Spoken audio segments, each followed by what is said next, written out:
Good morning, my brothers and sisters. Welcome to episode 19. We are in John chapter 15 today.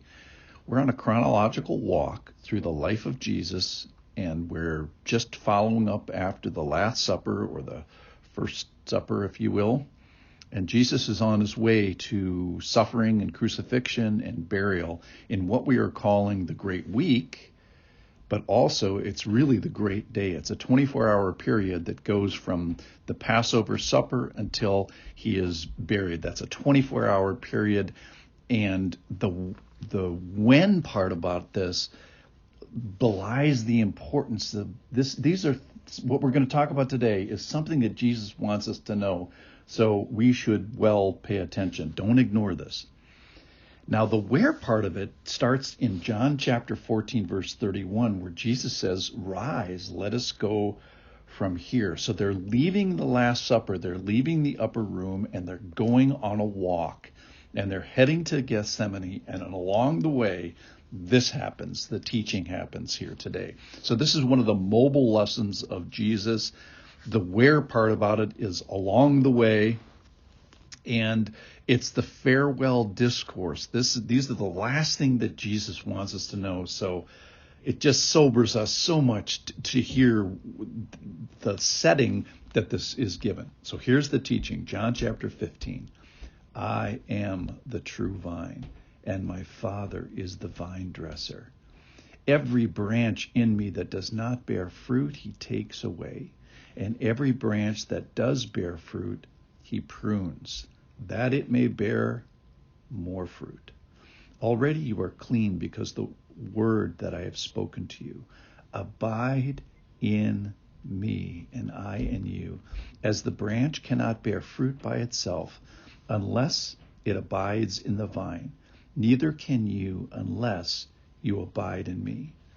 I am the vine, you are the branches. Whoever abides in me, and I in him, he it is that bears much fruit. For apart from me, you can do nothing. There's incredible things in this passage, but what I want to talk about today is this abiding. Last night, I had maple syrup that was made by my daughter from a tree that I know, and from sap that comes from the tree. Now, what sap is, during a certain moment in a tree cycle, you put a tap into a tree, and Xylem and Phloem flows out of the tree. You boil it down, and it's maple syrup. As you can imagine, it was delicious. It was plate-licking delicious. And my son-in-law showed me that if you drill into a tree, that this material, this liquid comes out, and it goes up the tree and it goes down the tree, and it pours out and makes this delicious thing. And generally when we talk about the branches, we say we should stay connected to Jesus. And if we just look at this externally, that a branch, our identity is a branch. He says that we are the branches. He's the vine. He's the main stalk of this thing, and we're the branches. And if we look on the external, we don't really see the critical part of what's going on inside of a tree. There's this layer inside the tree that is alive and active and sending material north and sending material south. It's a communication. It's a connection, if you will. And things are being delivered from the roots to the branches, and later on to the branches to the fruit, and things are being delivered the other way. And that is in this scripture where in verse 4 it says, "Abide in me and I in you." That's the best picture that I can give you about what abiding is. It's not the external connection, even though that's partially helpful. It's the ongoing aliveness of the xylem and phloem that's flowing up and down into a tree. So it is amazing, and part of the amazing part is that he wants to be connected with us, that he is safeguarding us and communicating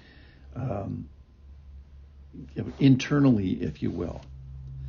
The point about this is, so why is this that he wants us to continue to abide? Well, it goes way back to the Old Testament. It's a picture that's used in the Old Testament time and time again. In the days to come, Jacob shall take root. Israel shall blossom and put forth shoots to fill the whole world with fruit. That's from Isaiah chapter 27. So God has always been concerned about the fruitfulness that it may bear, the fruitfulness of Israel, the fruitfulness of his people. So what might that mean? Character, service, witness, and walk. All right, one last thought about this, and that is this pruning part of it.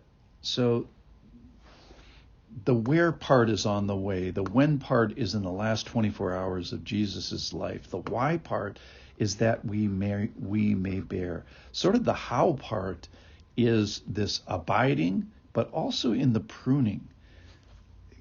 The word that came to mind is how privileged we are to have the Lord's pruning. To be pruned means you have the attention of the vine dresser, of the Father. Hebrews chapter 12, verse 6 says, "For the Lord disciplines the one he loves." So if you're getting the Lord's pruning, the Lord's discipline, hey, it's that the Lord loves you, that he cares about you, that you're family, that he's concerned about the fruit that you're making. And we, Proverbs 12, say if you hate reproof, you're stupid. So let's not be stupid. Obviously, that's good for us. He loves those he disciplines. And do you find sin a struggle? Probably, yes.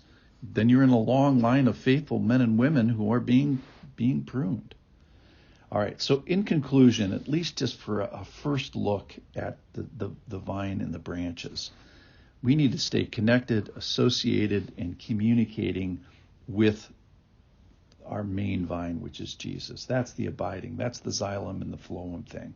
That's the action that's happening behind the scenes, if you will. And then don't be surprised if you're pruned and reproofed. Why?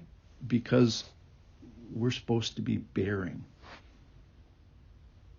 So yesterday I had the privilege of tasting, experiencing the Xylem and Phloem and saying, hey, I know this tree. I've seen this tree. I've touched this tree. And in a sense, I'm getting the fruit of this process that's being talked about in this passage. So I experienced some delicious maple syrup. I hope you did this morning too. See you tomorrow.